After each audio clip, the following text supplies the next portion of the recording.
여러분 안녕하십니까. 주말에 만나는 황장수의 영화 이야기. 오늘은 월남 전쟁을 다룬 영화 이야기 하겠습니다. 오늘 영화 소개할 영화는 크레모아인데요. 원래 원 제목은 A Bright Shining Lie, 즉 반짝반짝 빛나는 거짓말이라는 그런 제목을 가진 이색적인 이 월남전 소재 영화를 소개하겠습니다. 흔히 월남전을 다룬 영화 이야기는 옛날에는 뭐 햄버거 힐 같은 전쟁을 그냥 액션 영화도 있었고요. 풀메탈 자켓이나 비어 헌터 뭐 이런 영화들처럼 월남전에서 일어났던 미군의 패배, 그리고 거기에 갔던 상처받은 영혼, 또 미국 내부의 문제, 이런 부분들을 다룬 이 자성적인 성찰적 영화도 있습니다. 그 정점에는 7월 4일생이라는 탐 크루즈 영화가 있었죠. 또 다른 한편으로는 제 어릴 때 TV에 머나먼 정거리라고 하는 월남전 영화, 그건 뭐 그냥 액션을 다룬 에피소드처럼 이 전투와 같은 영화였습니다. 제가 본 그 가장 무서운 영화는 지옥의 묵시록이었습니다. 자, 이 오페라의 한 장면같이 이 거대한 바그너의 음악이 나오는데, 거기에 헬리콥터가 기총소사를 하면서 월남 마을을 습격하면서 네이판탄이 터지면서 벌어지는 전쟁의 모습은 마치 거대한 하나의 서사시처럼 보였지, 그 속에서 이제 벌어지는 이 고통이나 죽음 이런 부분들은 좀 더 묘시하는 것처럼 보였습니다. 오늘 소개해드릴 월남전을 다룬 이 영화가 매우 이색적이라고 하는 이유는요, 이 영화는 미국의 정상적인 대형 영화사에서 제작을 한 게 아니라 HBO, 즉 미국의 유료 TV 채널에서 주로 시리즈 영화들을 많이 만드는 그런 영화 제작사가, TV용 영화 제작사가 제작한 영화입니다. 아마 이 영화 크레모어, 즉 원제 A Bright Shining Lie는 아마 TV용 영화로 제작된 소품 영화로 추정됩니다. 흔히 이 전쟁 영화를 소품이 다루면 총을 쏘는 장면도 나중에 사후 이 편집을 통해서 사후 컬러 그래픽을 넣기도 하고, 전부 픽 쏘면 쓰러지고 스펙타클도 없고 이래서 저예산 전쟁 영화를 보는 것이 가장 혐오스럽다고 생각하는 사람도 많을 겁니다. 저도 전쟁 영화를 좋아했는데요, TV에서 한 4,000원 일해주고 전쟁 영화 심판을 봤다가 얼마나 후회한 일이 많았는지 제 손가락을 잘라버리고 싶은 일도 몇 번 있었습니다. 근데 이 영화가 제가 굉장히 소개해 드려야 되겠다고 마음을 먹은 이유는요, 월남전을 바라보는 미국의 영화 중에서 무조건적으로 월남전이 잘못됐다, 우리가 참전한 게 잘못이다, 많은 이 시민들이 끌려가서 월남전에서 상처를 입었다, 이렇게 이야기하는 자성적인 영화도 신물납니다. 월남에 갈 만한 사유가 있었으니까 갔을 거고, 철수할 만한 사유가 있었으니 철수한 거고, 미국이라고 맨날 전쟁에 이겨라는 법이 있습니까? 자, 그래서 자성이나 이런 부분보다 어디에서 무엇이 잘못되어서 미국이 월남에서 철수하고 사실상 지게 됐느냐, 이런 부분을 제대로 다룬 영화를 하나도 보지 못했는데요, 막연하게 미국 정부의 미국의 대통령의 판단 잘못이다, 이런 식으로만 이야기를 합니다. 월남전은요 55년에 시작되어서 75년에 끝났는데, 그 이전에 1946년부터 54년까지 프랑스와 한마디로 월명 사이에 전쟁이 있었습니다.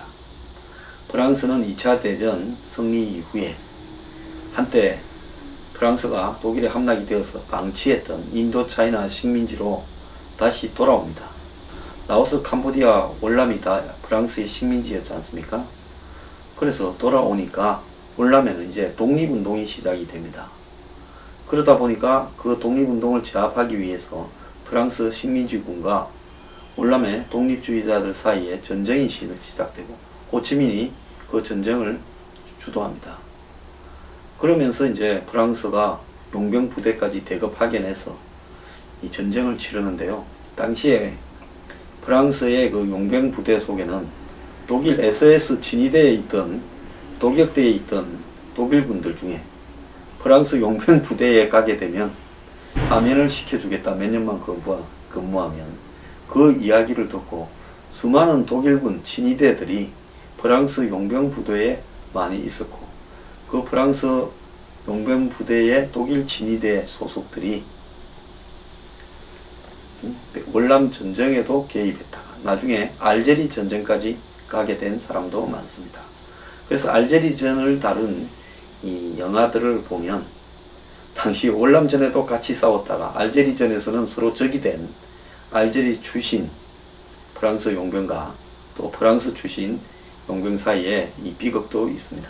어쨌거나 이 프랑스가 철수한 다음에 50년대 후반부터 이제 남북이 분단이 되니까 월남이 그 남측 정부를 지원한다는 명목하에 당시에 동서냉전에서 중국과 소련의 평창을 막아야 된다는 목적하에 그 인도차이나 반도에 근거지를 마련해야 된다, 이 생각에서 미국이 개입하기 시작하고 통킹만 사건을 계기로 해서 본격적으로 미군이 참전하기 시작합니다.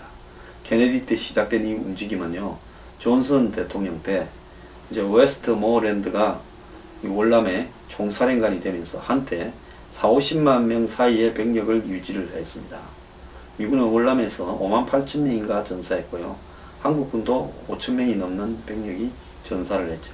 당시에 호주, 필리핀 이런 나라들이 월남전에 같이 참전을 했습니다. 그 외에도 뉴질랜드, 태국 등이 참전을 했고, 이 대만, 그때 중화민국이라 부르던 대만이 사실상 비공식적으로 월남전에 개입을 또 했었습니다. 반면에 월명은 소련이나 중국이 적극적으로 지원을 했죠. 자, 이 영화의 주인공은 존 폴 벤이라는 이 미군의 중령입니다. 이 사람은 엄마가 장녀로 몸을 팔다가 애를 어쩌다 하나 낳고 어릴 때 사창가에서 버려진 채로 자랐습니다. 미군 부대가 있는 사창가에서요. 그래서 혼자서 노력을 해서 이 미군의 장교가 됐는데, 원래 미국 육사 웨스트 포인트에 가고 싶었는데 출신 성분이 좀 문제가 있다 이래서 웨스트 포인트에 탈락을 했습니다. 그때만 해도 그런 걸 많이 따졌던 모양입니다. 그래가지고 일반 장교가 됐는데요. 그런데 이 사람은 한마디로 이 장군이 되는 이 목적에 굉장히 집착을 하는데, 이 영화 처음에 나왔을 때 이 양반이 소령입니다. 그래서 이 사람은 미국의 펜타곤에 들어가서 일을 하거나 안 그러면 전쟁에 가서 실무 경험을 쌓으면 장군이 될 수 있을까 해서 월남전에 가기를 희망을 했습니다. 그런데 어느 날 월남전의 고문단으로, 그러니까 월남에 미군이 본격적으로 통킹만 사건 이후에 개입하기 전인 62년에 월남의 군사 고문단의 일원으로 가게 됩니다. 그래서 이제 가서 본인은 굉장히 좋아하죠. 내가 드디어 배를 달 기회를 잡았다.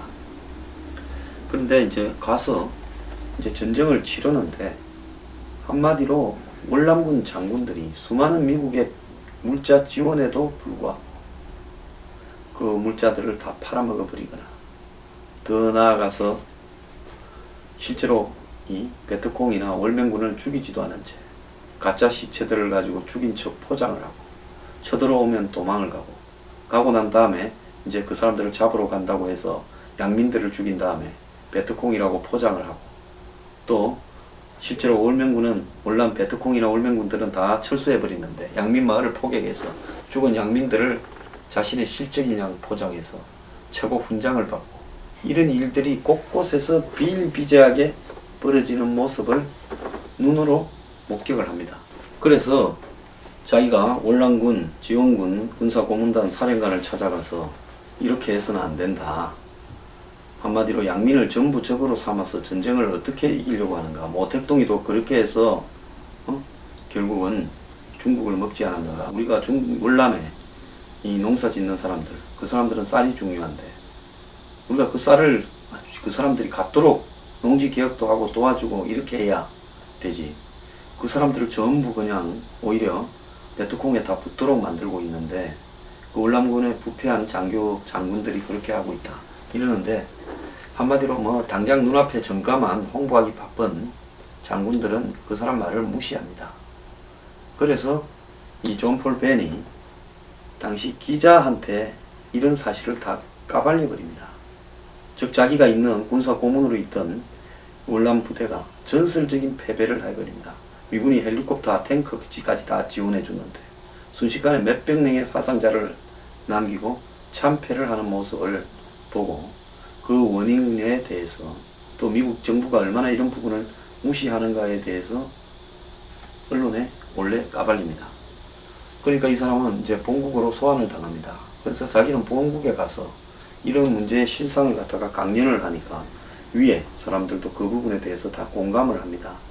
그래서 이제 드디어 월남전을 지금과 같은 행태가 아니라 월남의 대중들의 마음을 사로잡으면서 자기 편으로 만드는 그런 전략으로 자기가 월남전을 승리로 이끌 전략이 있다고 그렇게 강연을 하니까 대다수가 거기에 공감을 하고 박수를 칩니다.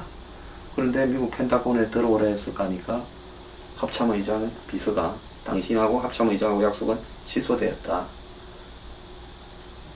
당신은 더 이상 만날 수 없다. 그러면서 전역을 시켜버립니다. 아마 월남전에 개입된 미국의 장군들이 이 사람이 월남전의 불편한 진실을 말하는 것이 견디기 어렵겠죠. 그래서 이 영화 제목이 반짝반짝 빛나는 거짓말이라고 하는 거 아니겠습니까? 그러니까 이 사람은 이제 민간 회사에 근무를 하는데 월남에 대한 집착을 버리질 못합니다. 근데 존 폴 벤이요, 하나의 딜레마가 있는 게 뭔가 하면 어릴 때 사창가에서 살면서 컴플렉스를 견디고 이렇게 장교의 지위까지 오르다 보니까 거기 과정에서의 콤플렉스가 성적 장애로 나타납니다. 가는 데마다 월남에 가서 또 여자를 사귀어서 또 애인을 만들고 또 집에서도 일본에 옛날에 근무할 때 이야기가 나옵니다. 15살짜리 유모를 건드려서 또 뭐 사고를 치고 곳곳에서 여자 문제를 해서 가정을 항상 부인하고는 비거덕거립니다. 그래서 뭐 우리가 이런 영화를 볼 때 매우 리얼하다 저는 생각을 했습니다. 훌륭한 사람은 모든 분야에서 훌륭한 듯이 묘사하는 것이 대부분의 영화의 기본적인 패턴인데 이분은 실존 인물로서 월남전에서 하나의 역사를 창출한 사람인데 개인 생활은 이런 성적 강박관념이나 문란한 어떤 성 문제, 많은 애인들, 사고 이런 것들 때문에 순탄치가 않았습니다. 그러다가 이 사람이 민간 회사에서 끊임없이 월남을 그리워하다가 다시 자기가 알던 장군들한테 전화를 걸고 편지를 써서 이제는 민간인 자격으로 미군에 대한 군사 고문 자격으로 다시 월남에 갑니다. 월남에 가서 월남 국민들을 지원하는 미국 국무부의 AID라고 국제개발처 일들을 하면서 지역사회에서 학교도 이렇게 고쳐주고 그 다음에 다 빼먹던 월남군 장군들이 빼먹던 군수품을 이제는 월남 이 농민들에게 그대로 돌려주려고 좋은 방향에서 자신의 동지들과 열심히 노력을 하는데요. 결국은 그런 것들 노력들이 자기한테 빼먹는 것이 당연하다고 느껴졌던 월남군 장군들이 한마디로 이 사람이 지원하던 마을을 다 학살해버리고 주민들 다 죽여버립니다. 그러니까 자기하고 가까웠던 주민들이 정오하면서 베트콩에 붙는 모습을 보고 굉장히 충격을 받죠. 그런 모습을 시정하려고 해도 잘 말을 듣지 않습니다. 그때 이 사람이 여러 가지 분석을 해보니까 베트남이 68년 구정을 맞이해서 대대적인 이 베트콩들이 공세를 할 거다. 이렇게 보고 그 이야기를 전달을 했습니다. 이 베트남에 있는 미군 총사령관한테. 근데 다 무시해버립니다. 아니다. 중부 지역에 있는 미군의 항구를 치려고 할 것이다. 나트랑이나 다낭에. 그걸 하기 위해서 역정보를 흘리는 거니까 조용히 해라. 그래서 구정에 파티가 열리고 있습니다. 폭죽이 올라가고 하는데요. 수만 명의 베트콩과 월병군들이 중부 지역이나 북부 지역이 아니라 그때 당시는 캄보디아, 라오스 이렇게 경계를 통해 갖고 밑으로 많이 와서 사실 베트남은 17도선 다낭 위에가 국경이지만은 이 남쪽에 메콩 삼각주까지도 월명군이나 베트콩들이 많았습니다. 갑자기 구정에 수만 명의 베트콩과 월명군이 사이공 시내에 나타났습니다. 이들은 미군 대사관을 점령을 했습니다. 대사관에서 겨우 목숨을 건지고 빠져나왔고요. 곳곳에 있는 미군 부대들이 구정휴가라고 다 몰고 있다가 순식간에 습격을 받고 사이공 시내가 온통 그냥 불바다가 되었습니다.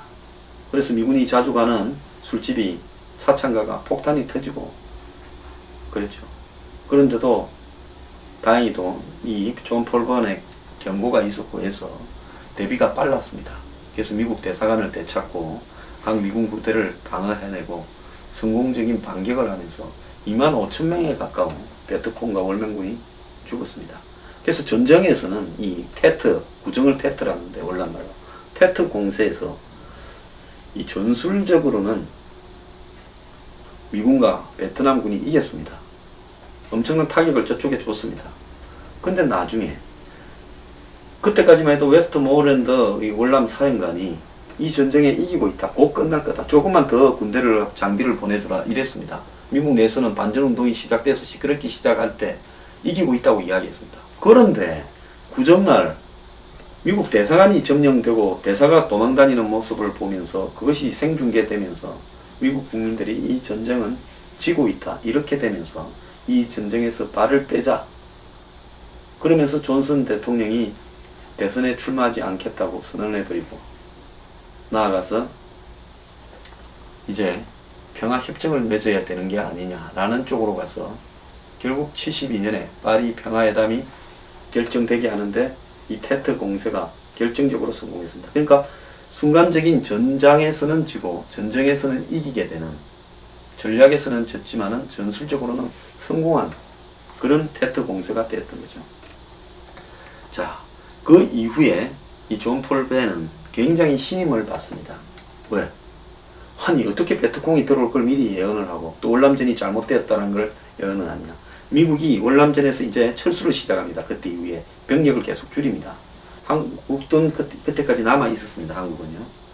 자, 이 과정에서 미국 군대는 존 폴 벤 같이 효율적으로 월남전에 대응하는, 그리고 베트콩이나 월맹의 전략을 이해하는 그런 사람이 필요했죠. 이제 존 폴 벤은 이제 이 전쟁의 흥미를 느끼고 좀 미쳐가고 있습니다. 부인하고도 이혼했고, 월남 젊은 10대 후반의 여자하고 애를 낳고, 또 옛날 애인도 또 있고, 뭐 이 복잡한 속에서 일에 미쳐갑니다. 그래서 친구였던 미군 기자는 옛날에 당신이 내한테 월남전이 잘못되어 가고 있다고 양심적 제보를 했을 때와 이제 전쟁을 통해서 이기려는 당신은 미쳤다라고 이렇게 저주도 합니다. 그런데 이제 미군이 이 존 폴 벤을 민간인인데도 불구하고 월남의 중부 지역을 관장하는 총사령관으로 임명을 합니다. 그러니까 민간인이 장군급이 되어서 총사령관으로 월남에 남아있는 소수의 미군과 군사고문단과 월남군을 전체를 지휘를 합니다. 월맹과 베트콩은 휴전협정을 72년 앞두고 대공세를 취해서 유리하게 하려고 이 중부 지역으로 몰래 잠입해 들어가서 이 베트남을 두통막을 내려고 지금 하고 있었습니다. 그래서 72년 1월부터 이제 충계 공세를 시작을 했는데, 이제 콘툼 지역을 장악하려고, 그러니까 베트남 중부 지역의 이 중간을 장악해서 베트남을 두토막 낸 채로 협상해 나가면 우리가 유리하지 않겠냐, 이렇게 판단을 하고 대공세를 했는데요. 자, 이 존 폴 벤이 구정 공세 이후에 장군의 지휘를 받으면서 중부 지역 전체에 한마디로 이 사령관으로 이렇게 임명이 되었습니다. 그러면서 이 콘툼 전투를 지휘를 해서요, 대승을 거둡니다. 그때 한국군도 콘툼 전투와 연결된 앙캡 패스라고 하는 7.5km짜리 이 고원의 길을요, 한국군이 지켜내고 방어해서 월남전에 가서 한국군이 거둔 전과 중에 가장 현격한 전공을 세우기도 했습니다. 그래서 이 당시에 월맹과 베트콩군을 이렇게 깊숙한 데까지 유도를 합니다. 그리고 이 미군과 월남군 자신들은 후퇴를 한 채 중간에 교두부의 지하에 숨어 있습니다.